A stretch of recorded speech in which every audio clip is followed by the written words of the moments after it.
L'équipe, juste pour information, sachez que désormais, vous pouvez retrouver tous mes contenus sur YouTube, bien sûr, mais aussi dès le lendemain sur Spotify.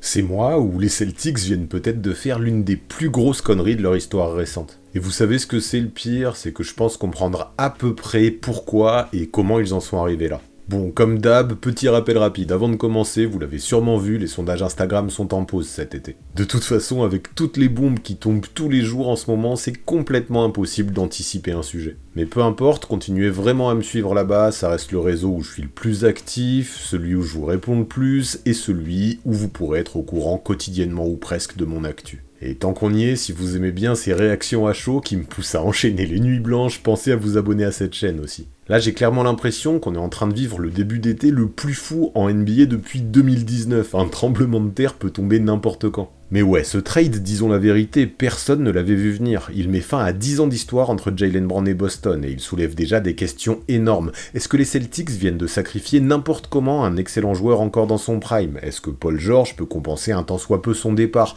Est-ce que les pics reçus suffisent pour équilibrer l'offre? Est-ce que Philadelphie vient de réaliser le casse de l'été? Ça en fait des questions auxquelles je vais tenter de répondre. Bref, il y a beaucoup plus à dire que simplement les Sixers ont récupéré Jaylen Brown. Alors installez-vous bien, on va décortiquer ce gros transfert ensemble.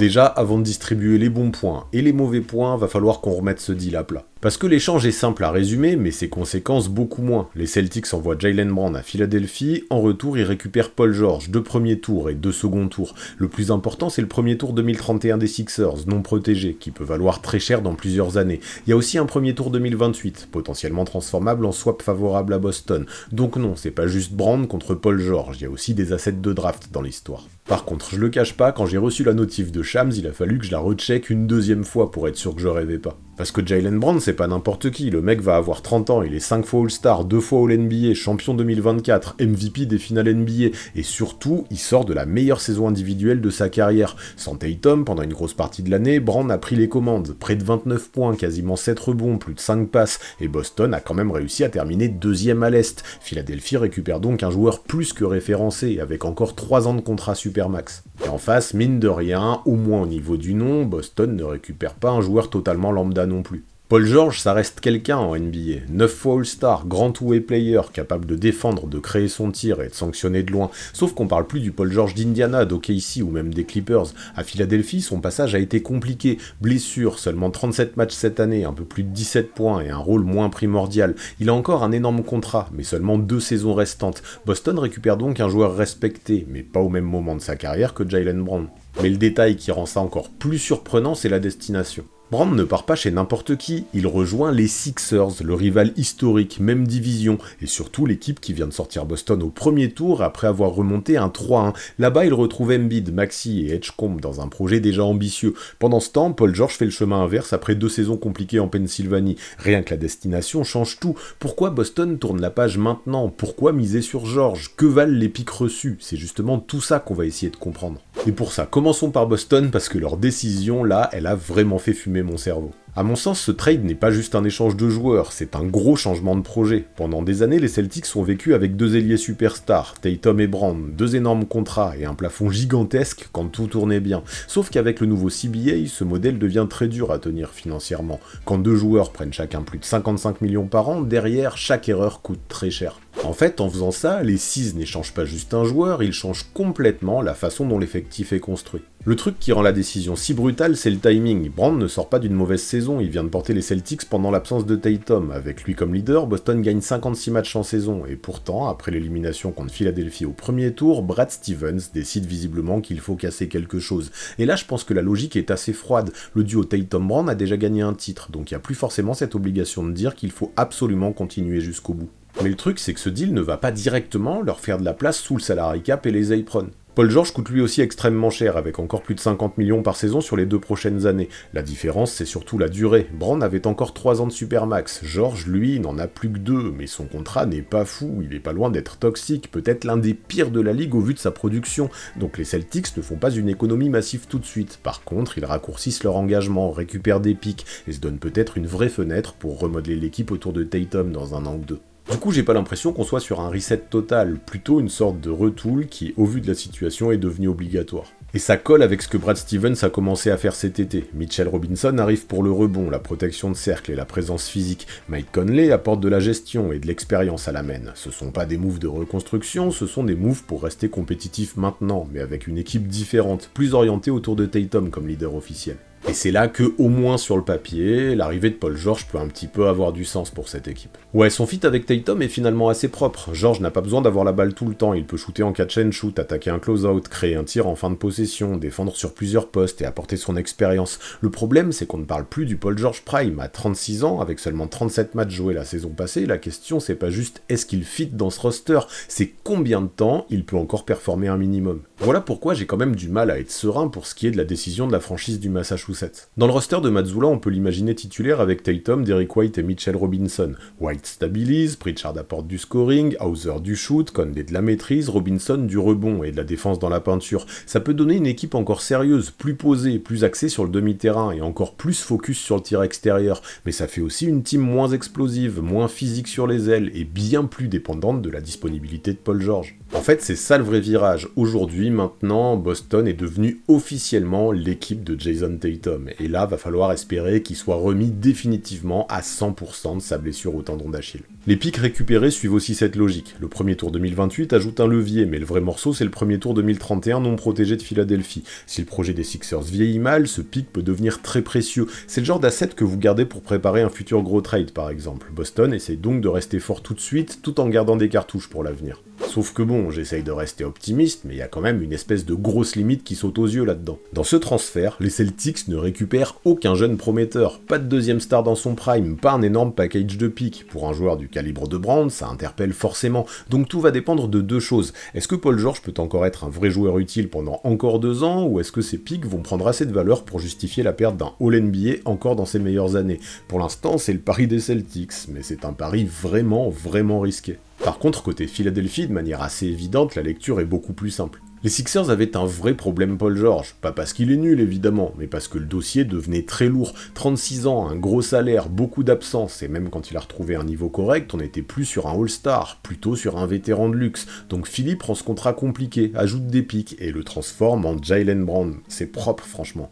Parce que sportivement, en vrai, on va pas se mentir, c'est un énorme upgrade pour les Sixers. Brand coûte très cher aussi, donc c'est pas une opération magique financièrement, mais entre payer Paul George jusqu'à ses 38 ans ou payer Jaylen Brown entre ses 29 et ses 32 ans, la logique est quand même assez évidente. Les Sixers récupèrent un joueur plus jeune, plus fiable, plus puissant, capable de mettre sa petite trentaine de points par match dans un rôle de première option et qui a déjà gagné au plus haut niveau. En gros, Philadelphie ne se sépare pas juste du gros contrat de PG, il transforme surtout un mauvais gros contrat en meilleur gros contrat. Quand on voit que Mike Gansey, le nouveau GM, est arrivé cet été, on a l'impression qu'il a voulu faire sa place et montrer qui il était du côté de Philadelphie avec un tel move. Dans le roster, Brand devient tout de suite une pièce centrale. Il peut jouer poste 2, 3, parfois 4 selon les line-up, défendre fort, courir, attaquer le cercle, créer son tir et prendre des responsabilités quand Maxi ou Embiid soufflent. Son profil règle plusieurs besoins d'un coup, puissance sur les ailes, création secondaire, scoring en play-off et surtout un joueur capable d'exister sans que tout passe toujours par Embiid. Et quand je regarde, avec Tyrese Maxey, le fit, je le trouve assez excitant. Maxey restera le moteur de l'équipe, celui qui accélère et attaque avant que la défense soit prête. Brand, lui, peut soulager la création sans lui marcher dessus. Il peut punir les aides, attaquer les close-out, jouer en transition et apporter une présence physique que George n'avait plus vraiment. Sur le papier, Maxey Brand, c'est plus dynamique que Maxey George. C'est plus jeune, plus agressif, plus durable aussi. Par contre, Brand devra aussi réussir à trouver un moyen de cohabiter avec Embiid s'il est en bonne santé, et là, stratégiquement, ce sera peut-être un petit peu plus subtil. Embiid aime fixer, attirer les prises à deux, ralentir parfois le jeu, et il a besoin d'espace autour de lui. Brand n'est pas le shooter naturel qu'était Paul George, donc le spacing devra être surveillé, mais il apporte autre chose, la capacité d'attaquer fort les décalages créés par Embiid. Si la défense vient aider, Brand peut recevoir, driver, finir au cercle, ou créer une autre rotation, et quand Embiid est absent, ce qui reste malheureusement un vrai sujet, parce que c'est un peu trop fréquent, Brand donne aux Sixers une vraie option à côté de Maxey. Et mine de rien, une recrue comme ça sécurise énormément le projet. Parce que Philadelphie ne peut plus construire comme si Embiid allait jouer 75 matchs et traverser 4 tours de playoff sans souci. Avec Brand, les Sixers s'assurent d'avoir une base extérieure plus solide. Maxey et Brand, c'est jeune, explosif, athlétique et encore dans une vraie fenêtre. Puis avec VJ Edgecombe, la pression baisse un peu. Lui aussi est très athlétique, très dynamique. Il peut grandir dans un rôle plus naturel aussi. Défense, énergie, coupe, transition. Et on va pas se mentir, sur le papier, le 5 majeur a quand même une vraie gueule.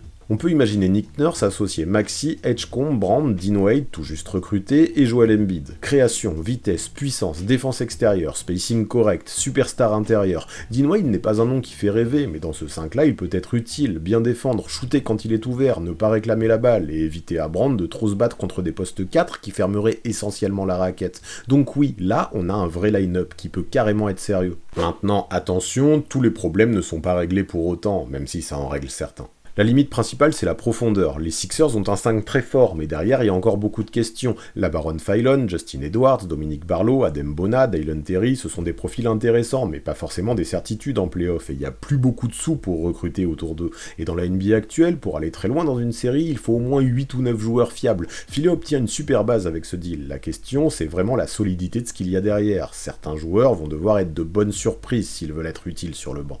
Puis tant qu'à faire, faut dire 2 mots sur la rumeur LeBron, qui apparemment gonfle pas mal avec l'arrivée de Brand à Philadelphie. Alors oui, sur le papier, Maxey, Edgecombe, Brand, LeBron et Embiid, c'est complètement dingue. Médiatiquement, ce serait nucléaire. Mais pour l'instant, prudence, ça ressemble beaucoup plus à un fantasme d'intersaison NBA qu'à un vrai dossier avancé. Financièrement, de toute façon, ce serait très compliqué, et il n'y a pas d'indication solide que LeBron est vraiment un faible pour Philadelphie. Donc on peut en parler, mais pour le moment, il n'y a vraiment pas de quoi s'enflammer. Donc pour moi, le vrai sujet, plutôt que LeBron ou pas, c'est que quoi qu'il arrive, les Sixers ont réussi à changer de dimension avec ce transfert. En récupérant Jaylen Brown, les Sixers transforment leur projet. Ils ne misent plus seulement sur Embiid en sauveur, Maxey en lieutenant et un vieux Paul George censé tenir debout. Ils ont maintenant un vrai ailier au NBA dans son prime, capable de porter du volume, de défendre, de courir et de gagner des matchs de haut niveau. Le deal ne règle pas tout, la santé d'Embiid, le banc léger, le spacing à travailler, mais pour sortir de l'inertie Paul George, ça semble ressembler à un deal providentiel qui pourrait tout relancer. Jaylen Brown disait que les rumeurs étaient en train de le transformer en monstre. Partir chez le rival, ça va peut-être encore plus lui donner le goût du sang. Le mec va peut-être tenir une rancune tenace envers les Celtics. Son départ est tout sauf propre. Donc si je fais le bilan du trade, je vais être assez clair. Aujourd'hui, quand même, l'avantage semble nettement pour les Sixers. Parce que si on enlève 2 secondes les émotions, Philadelphie récupère le meilleur joueur de ce transfert, et c'est important. Brand est plus jeune, plus productif, plus durable, il sort d'une saison All-NBA et il peut encore être en pilier pendant plusieurs années. Boston de son côté récupère un immense nom, oui, mais un nom qui n'a plus du tout la valeur qu'il avait avant. George pourtant reste utile, intelligent, dangereux au shoot, mais à 36 ans, avec une disponibilité qui pose autant de questions, on ne peut plus du tout construire autour de lui. C'est là que le deal commence vraiment à me gêner du côté de Boston, ça fait un petit peu panic move cette histoire. Les pics évidemment, on en a parlé, faut les prendre en compte, mais pour Brand, perso, je me serais attendu à beaucoup plus, des jeunes à potentiel, plus de premier tour, ou alors un joueur plus proche de son niveau actuel. Là, Boston récupère George, des pics et un contrat un peu plus court, rien de plus. C'est pas zéro non plus, mais pour moi, pour un joueur comme Brand, ça reste hyper léger. Puis il y a quand même un truc auquel je pense depuis le début, et qui me semble sûrement assez important. Mon ressenti, c'est que Boston a peut-être abîmé sa relation avec Brand depuis un moment. Son nom était déjà sorti en 2022 dans un échange avorté avec Kevin Durant, puis plus récemment dans la tentative de faire venir Giannis. Quand tu mets plusieurs fois un joueur comme lui sur le marché, même pour des monstres, le message finit par mal passer, surtout quand ce gars-là vient de gagner un titre avec toi et de porter ton équipe sans Tatum, et je pense que les déclarations de Brand sur Twitch après l'élimination contre Philadelphie n'ont rien à arranger du côté de Boston. Et là, à partir du moment où tout le monde comprend que ça sent la séparation, ça devient bien plus difficile de négocier. C'est peut-être ça le vrai problème des Celtics, ils ont voulu viser très haut avec Giannis et ça peut se défendre, sauf que si ça échoue, la ligue comprend qu'il est disponible, et les autres équipes sentent que Boston cherche une porte de sortie. À partir de là, ton rapport de force change, et tu peux finir par vendre trop bas, j'ai l'impression que c'est ce qui s'est passé. Le truc auquel je reviens toujours, par contre, c'est la destination, ça j'en reviens toujours pas, quelle erreur j'ai l'impression. Envoyer Brand à Philadelphie, franchement ça reste fou, tu perds un joueur All-NBA et tu renforces directement une équipe que tu risques de recroiser plusieurs fois dans la saison et même en play-off. Soit Boston considérait cette offre comme la meilleure disponible, soit il voulait tourner la page très très vite. Dans les deux cas, l'image est violente symboliquement. A l'inverse, côté Sixers, je comprends, fallait sauter sur l'occasion. Oui, Brand coûte très cher, oui, il a des défauts, son handle peut parfois être un peu fébrile sous pression, son tir extérieur n'est pas toujours régulier, son ego fait partie du package, mais ça, ce sont les défauts d'une star en plein prime, pas les limites d'un vétéran qui décline. Philadelphie transforme un Paul George vieillissant, cher et souvent absent en Jaylen Brown. Dans la NBA actuelle, si vous avez l'occasion de faire ça, vous n'hésitez pas 107 ans. Et surtout, le vrai truc, c'est que ça change vraiment le plafond de cette équipe. Avec Maxi, Brown, Edgecombe et Embiid, les Sixers récupèrent une base beaucoup plus explosive, beaucoup plus physique et beaucoup plus crédible qu'avec Paul George. Brown apporte du scoring, de la défense, de la transition, de l'expérience en playoff et une vraie capacité à porter des responsabilités quand Embiid n'est pas là. Et c'est peut-être ça le plus important. Philadelphie n'a plus besoin de construire toute sa saison autour de l'idée qu'Embiid devrait être parfaitement en forme pendant 8 mois. Non, là il y a un vrai autre leader qui lui semble beaucoup plus solide au niveau de la santé. Par contre, ça a beau me plaire énormément ce transfert pour les Sixers, je veux pas non plus tomber dans l'excès. Il reste de vraies questions, on en a parlé, la plus grosse évidemment c'est la santé d'Embiid, mais il y a aussi la profondeur du banc et le spacing, et Nick Nurse va devoir réussir à organiser tout ce petit monde et à trouver des solutions pour ça. Mais est-ce que Philadelphie revient sérieusement dans les premiers rôles à l'Est? Oui, je pense, et est-ce que ces Sixers deviennent beaucoup plus dangereux dans une série de playoffs? Oui, je pense aussi. Maintenant pour Boston, je vais pas non plus dire que tout est mort, mais je pense que les ambitions immédiates baissent forcément un petit peu.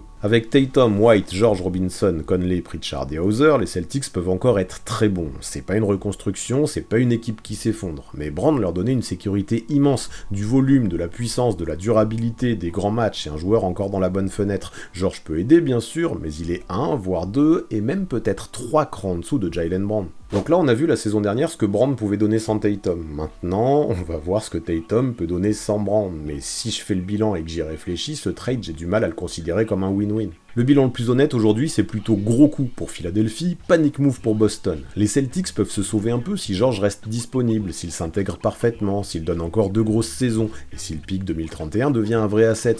Mais vous l'entendez vous-même, ça fait beaucoup de si. Philly prend un risque aussi évidemment, sauf que récupère et de loin le meilleur joueur du deal, et quand on évalue un trade NBA, ça compte énormément. En tout cas, une chose est sûre, pour le premier move de Mike Gaunsey à Philadelphie, c'est pas de la gnognotte comme on dit. Mais vous, franchement, vous en pensez quoi de tout ça? Les Sixers ont vraiment gagné ce trade? Les Celtics se sont totalement plantés? Ou alors vous pensez que je suis trop dur peut-être avec Boston? Dites-moi comment vous comprenez tout ça en commentaire, parce que là, je pense qu'il y a énormément de choses à dire. Ensuite, si la vidéo vous a plu, pensez à la booster s'il vous plaît, ça la pousse énormément dans l'algorithme, surtout quand la vidéo est sortie en pleine nuit, comme c'est le cas ici. Puis pareil, pensez aussi à vous abonner à cette chaîne si ce n'est pas encore fait, pour soutenir mon travail avec cet été NBA qui est en train de partir dans complètement tous les sens. Allez, merci pour tout la team vraiment, et nous comme d'habitude on se retrouve direct juste en dessous dans la section commentaires.